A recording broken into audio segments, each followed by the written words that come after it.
234 பேர் அவையில் இருக்கக்கூடிய ஒருவர் நீங்கள் குரல் கொடுக்கிறீர்கள், உங்களுடைய குரல் எங்கும் கேட்கவில்லை.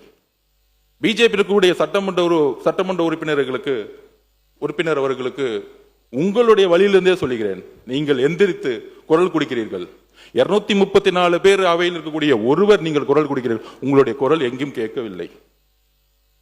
சரி, இந்த தமிழக சட்டசபையில் தமிழகத்துடைய முதலமைச்சர் திரு ஜோசப் விஜய் அவர்கள் பாராளுமன்றத்தில் அறிவுப்படுத்த இருக்கின்ற அல்லது அறிவுப்படுத்த உள்ள தொகுதி மறுவரையறை மசோதாவை கொண்டு வரக்கூடாது, அதனால் தமிழ்நாட்டிற்கு எந்த நலனும் இல்லை, அதே தொகுதி இருக்கணும், 39 தொகுதி மாற்றக்கூடாது அப்படின்னு சொல்லி ஒரு மசோதா கொண்டு வந்தார்.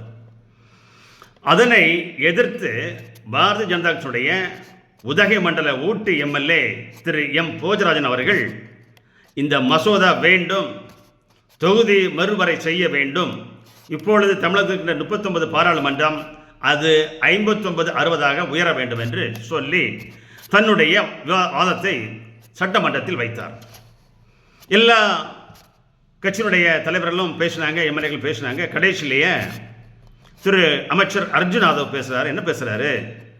பாஜகவுடைய எம்எல்ஏ உங்களுடைய குரல் எங்கும் ஒலிக்கல, எங்கும் ஒலிக்காது அப்படிங்கிற தோரணையில் எங்கேயும் ஒலிக்க விட மாட்டோம், நீங்கள் தனி மனிதராக என்ன பண்ண முடியும் அப்படின்னு ஒரு மிரட்டுற தோணையில் பாஜக எம்எல்ஏ திரு போஜராஜன் அவர்களை ஒரு மரியாதை குறைவாக பேசியிருக்கிறார்.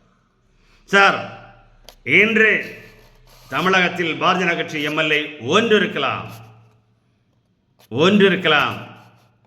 பல 30 ஆண்டுகளுக்கு முன்பு காங்கிரஸ் ஆட்சி செய்யும்போது பாராளுமன்றத்தில் 2 பாராளுமன்ற உறுப்பினர்கள் தான் இருந்தார்கள். அன்றும் காங்கிரஸ் கட்சி பாரதிய ஜனதா கட்சி ஏளனமாக பேசியது, அவமானமாக பேசியது.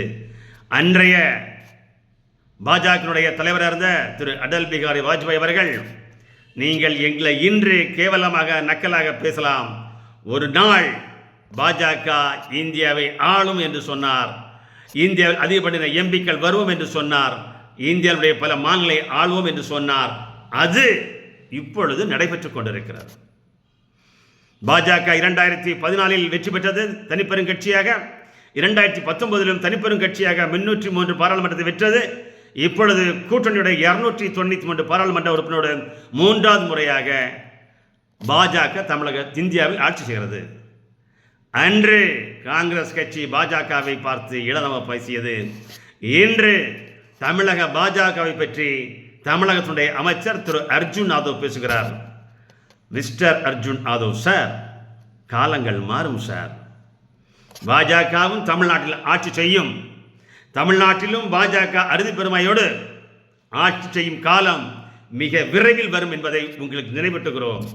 இன்று நீங்கள் இளமாக பேசலாம், ஒரு நாள் பாஜக தமிழ்நாட்டில் ஆட்சி செய்யும். தமிழ்நாட்டுடைய பாஜக எம்எல்ஏக்கள், எம்பிக்கள் இருப்பார்கள், மந்திரிகள் இருப்பார்கள். தமிழ்நாட்டிலும் பாஜக ஒரு நாள் விரைவில் தமிழகத்தினுடைய ஆளுங்கட்சியாக வரும். பாருங்கள், சவால் விட்டு சொல்கிறோம், சேலஞ்ச்.